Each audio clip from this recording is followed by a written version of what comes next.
Hey everyone, welcome to This Explainer. Today, we're diving into a fascinating chapter that goes way, way beyond the shiny medals, the podiums, and the cheering crowds. We are going to unpack the incredible philosophy and the rich history behind the Olympic movement. It's actually a lifestyle and a set of values that spans literally millennia. So if you've ever watched the games and felt that sudden spark of global unity, you are absolutely going to love what we uncover today. Let's jump in. All right, let's take a quick look at our visual roadmap for today. First, we'll ask, what exactly is Olympism? Then we'll cover the core values, trace the origins all the way back to ancient Greece, look at the modern revival, and finally, decode those famous symbols of the movement. Section 1. What is Olympism? More than just a sporting event. So, I want you to really think about this for a second. What exactly is Olympism? I mean, we hear the word tossed around every 4 years, right? But is it just a massive global athletic competition, or is there something much deeper going on here? Well, the crucial takeaway from our source material is that Olympism is fundamentally a philosophy of life. It isn't just about a sports event that happens every 4 years. It's actually meant to be a daily practice of holistic human development. It teaches us to balance our physical body, our mind, and our willpower. By blending sport with culture and education, the ultimate goal of this entire philosophy is literally to build a more peaceful and united world. Moving right along to Section 2, the core Olympic values, the very heart of the Games. Now, this whole philosophy is anchored by 3 powerful pillars: excellence, friendship, and respect. And look, excellence isn't just about winning gold, it's about giving your absolute best and constantly improving yourself. Kind of like Neeraj Chopra's historic 2020 gold, right? Then there's friendship, which is built on trust and kindness. And respect, that means valuing yourself, others, and the rules of the game. A great example of this is Indian cricket legend Sachin Tendulkar touching the ground before stepping onto the pitch. It's just a profound, simple act of respect and humility. Now, what's really fascinating here is how these values look in action. Just think back to the 1936 Olympics. Jesse Owens, an African-American sprinter, won 4 gold medals while facing intense racial discrimination. But the true legacy from that year? It was his bond with German athlete Luz Long, who actually stepped up and supported Owens during the long jump. This historic friendship stands today as the ultimate symbol of mutual respect and fairness. It proves that our shared humanity absolutely towers above our divisions. Beyond those core pillars, the movement also champions some key educational values.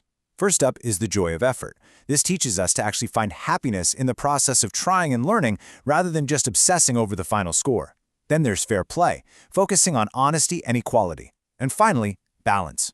The chapter gives a fantastic example of this one: Abhinav Bindra, India's first individual Olympic gold medalist. He practiced meditation and mental training just as rigorously as his shooting practice to find that perfect harmony of physical, mental, and emotional strength. Talk about dedication. Let's move to Section 3 and see how this all builds. Origins in ancient Greece, where it all began. We're going to time travel back about 2,800 years. The ancient games were this magnificent blend of a religious festival and a massive athletic celebration. Our timeline kicks off in 776 BCE, the date of the very first recorded games in the sacred valley of Olympia, which were held to honor Zeus. And wow, was it organized. The judges, known as the Hellenodikai, trained for 10 solid months just to ensure total fairness. But as we know, empires rise and fall. The tradition eventually declined when the Romans took over, and in 393 CE, the Roman Emperor Theodosius I banned all pagan festivals, bringing the ancient Olympic Games to an abrupt end. But man, before they were banned, those events were absolutely legendary. I mean, it started with the Stadion race, a 192-meter sprint, but it quickly expanded to test pure, unadulterated strength. We're talking wrestling, boxing, and a totally brutal combined combat event called pancreation. Athletes also competed in the pentathlon, which was 5 grueling events, and of course the massive chariot races in the hippodrome that drew absolutely huge crowds. So let's contrast these 2 eras for a second.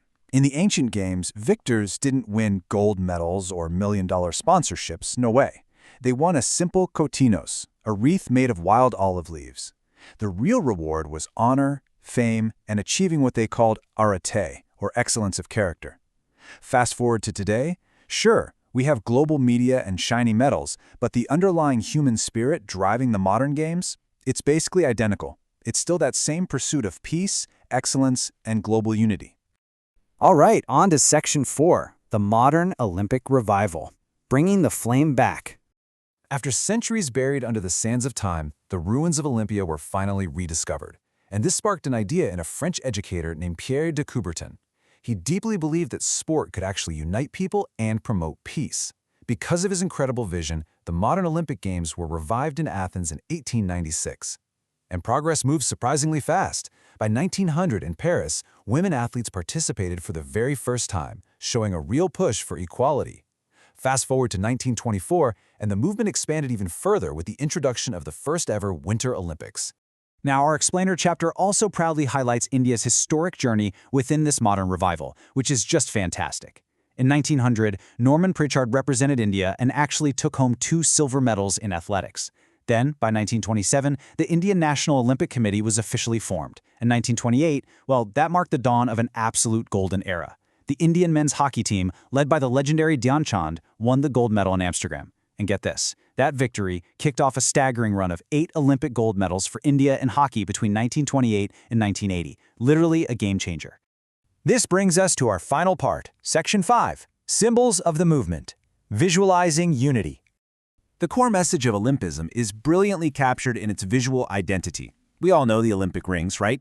Designed by Pierre de Coubertin back in 1913, these 5 interlaced rings, blue, yellow, black, green, and red on a white background, represent the union of the 5 continents. But here is the incredibly clever part. Coubertin chose these specific colors because every single national flag in the world contains at least one of them. I mean, how cool is that? It is the ultimate visual representation of inclusion and universality. Then we have the famous Olympic motto. Originally, it was just the Latin phrase Citius, Altius, Fortius, which translates to faster, higher, stronger. But recently, to really reflect the deeply interconnected nature of our modern world, they added the word communautaire, meaning together. It's just a powerful reminder that while we all strive for personal excellence, our absolute greatest achievements are the ones we accomplish in solidarity. Which leads us perfectly to the Olympic Creed. This short message really captures the true beating heart of Olympicism. I want you to just absorb this for a second. The most important thing in the Olympic Games is not to win, but to take part. Just as the most important thing in life is not the triumph, but the struggle. The essential thing is not to have conquered, but to have fought well. Honestly, that is the ultimate moral lesson of this entire chapter. So, as we wrap up our journey from ancient Olympia to the modern global stage, I want to leave you with one final, provocative question. How can you apply these Olympic values, excellence, friendship, and the joy of effort to your own daily struggles and triumphs? Because remember, Olympism isn't just for elite athletes every 4 years. It's a philosophy of life, and every single one of us is a participant. Thanks so much for joining me on this explainer, and keep striving for your own personal air rate.